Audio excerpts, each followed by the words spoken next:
Hello and welcome. अगला question है हमारे पास, write a short note on forma pauperis और who is an indigent person, what is the mode of instituting suit by such person.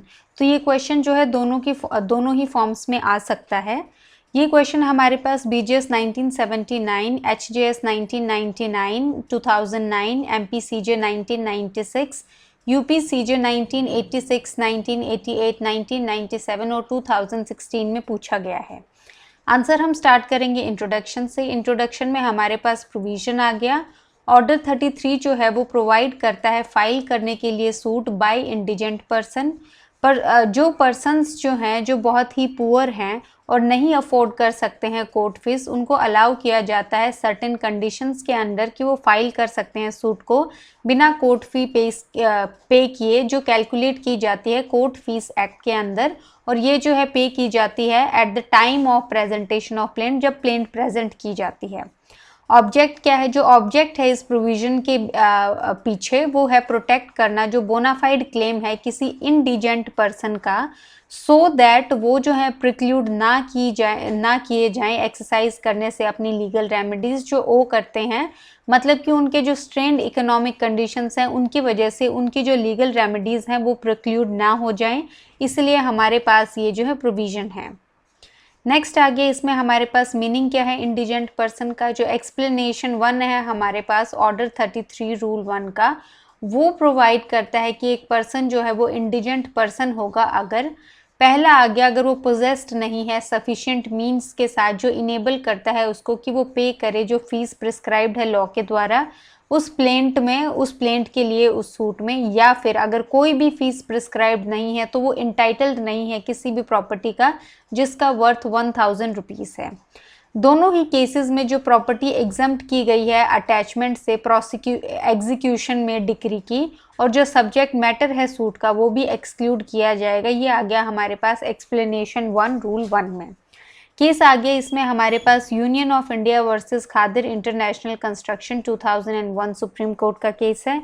इसमें held किया गया है कि जो वर्ड है पर्सन्स रूल 1 में उनको जो है एक एक्सटेंडेड मीनिंग दिया जाएगा। एक जो लीगल पर्सन है वो कवर किया जाता है इस प्रोविजन के अंदर, देयरफॉर जो कंपनी है वो भी मेंटेन कर सकती है सूट अंडर दिस प्रोविजन। तो ये हमारे पास जो है अलग से पार्ट में भी क्वेश्चन आ सकता है जहाँ पे आपको ये केस लॉ मेंशन करना है और हेल्ड मेंशन करना है।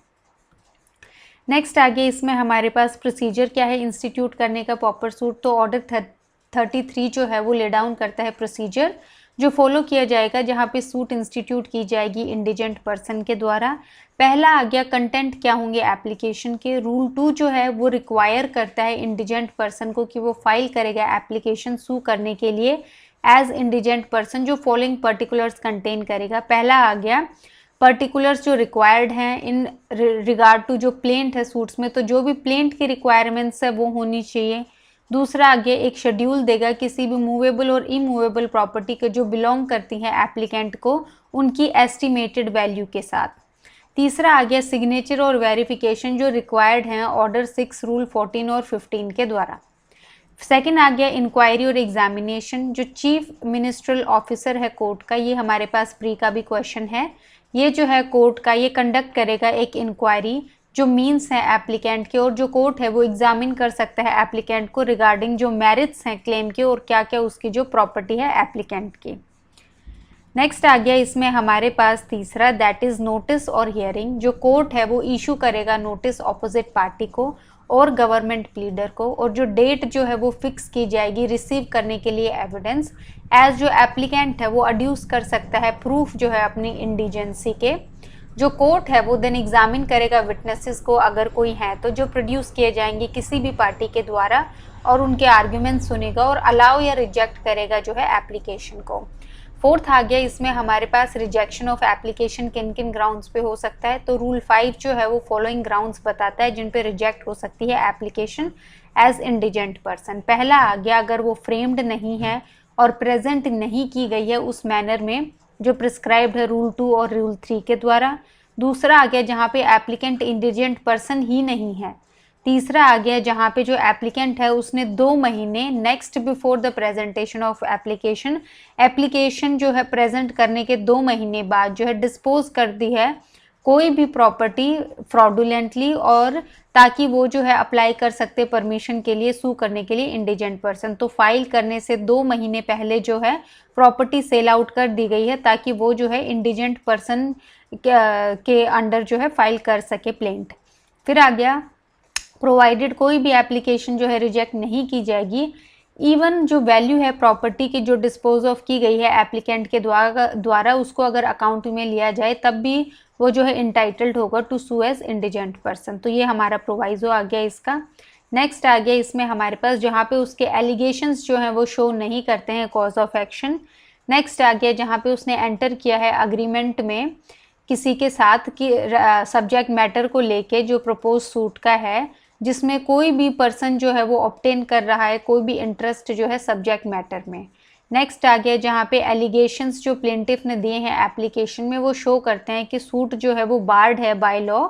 नेक्स्ट आ गया इसमें हमारे पास जहाँ पे कोई भी पर्सन अगर उसने एंटर किया है अग्रीमेंट में किसी पर्सन के साथ जो उसको फाइनेंस करेगा लिटिगेशन के लिए। फिफ्थ आ गया हमारे पास प्रोसीजर क्या होगा कंक्लूजन ऑफ ट्रायल के बाद। तो फॉलोइंग प्रोसीजर फॉलो किया जाएगा जब ट्रायल जो है वो कंक्लूड होने के बाद। 2 सिचुएशंस आ गई। पहला आ गया जहाँ पे इंडिजेंट पर्सन सक्सीड हो जाता है, दूसरा आ गया जहाँ पे सक्सीड नहीं होता है। तो जहाँ पे इंडिजेंट पर्सन सक्सीड हो जाता है वहाँ पे रूल 10 के अंदर जो है जहाँ पे प्लेंटिफ सक्सीड हो गया है सूट में, कोर्ट जो है वो कैलकुलेट करेगी जो अमाउंट है कोर्ट फीस की और जो भी कॉस्ट लगा है, और जो स्टेट गवर्नमेंट है वो रिकवर करेगी उस पार्टी से जो ऑर्डर किया जाएगा कोर्ट के द्वारा ये जो कॉस्ट है, और जो गवर्नमेंट है उसका जो पहला चार्ज होगा सब्जेक्ट मैटर जो है सूट का उस पर।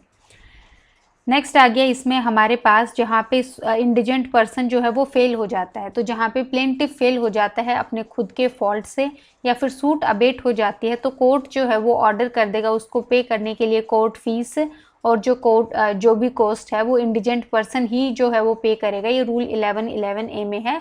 इन केस ऑफ अबेटमेंट जो फीस है वो रिकवर करी जाएगी जो एस्टेट है डिसीज्ड प्लेंटिफ का, तो जो इंडिजेंट पर्सन का जो एस्टेट है वहाँ से जो है रिकवर की जाएगी। लास्ट आ गया कंक्लूजन हमारे पास या फिर रियलाइजेशन जो है कोर्ट फीस का as arrears of land revenue. तो रूल 14 जो है हमारे पास वो प्रोवाइड करता है कि जहाँ पे ऑर्डर दिया जाता है रूल 10, 11 और 11A के अंडर, वहाँ पे कोर्ट जो है वो फॉरवर्ड कर देगा जो कॉपी है डिक्री की कलेक्टर को, जो रिकवर कर सकता है कोर्ट फीस उस पर्सन से या उसकी प्रॉपर्टी से एज जो एरियर्स जो हैं लैंड रेवेन्यू के। तो ये हमारे पास कंक्लूजन आ गया। इस क्वेश्चन में 2-3 बातें ध्यान रखने वाली हैं। पहला ये कि हमने 15 मार्कर के हिसाब से किया है, काफ़ी ज़्यादा लेंदी क्वेश्चन है। अगर ये आपके पास 5 या 10 मार्क्स में आते हैं तो आपको काफ़ी ज़्यादा जो है कट शॉर्ट करना पड़ेगा।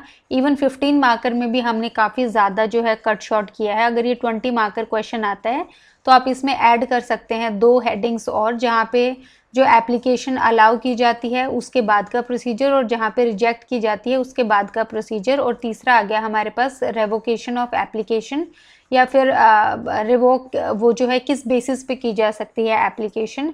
तो ये 3-4 हेडिंग्स आपको 20 मार्क्स में ऐड करनी है। 15 मार्क्स के लिए जितना मैंने करवाया है उतना इनफ होगा। 5 और 10 में आपको अगेन कट शॉर्ट करना है और काफ़ी ज़्यादा जो कट शॉर्ट करना पड़ेगा आपको, क्योंकि इसकी हेडिंग्स बहुत है, बहुत ही जो है लंबा टॉपिक है और इसके अलावा बहुत ही ज़्यादा इंपॉर्टेंट टॉपिक है। ऑलमोस्ट हर एक स्टेट में ये जो है पूछा गया है, तो आप इसको अच्छे से प्रिपेयर कीजिए। सो इस क्वेश्चन में इतना ही। Thank you.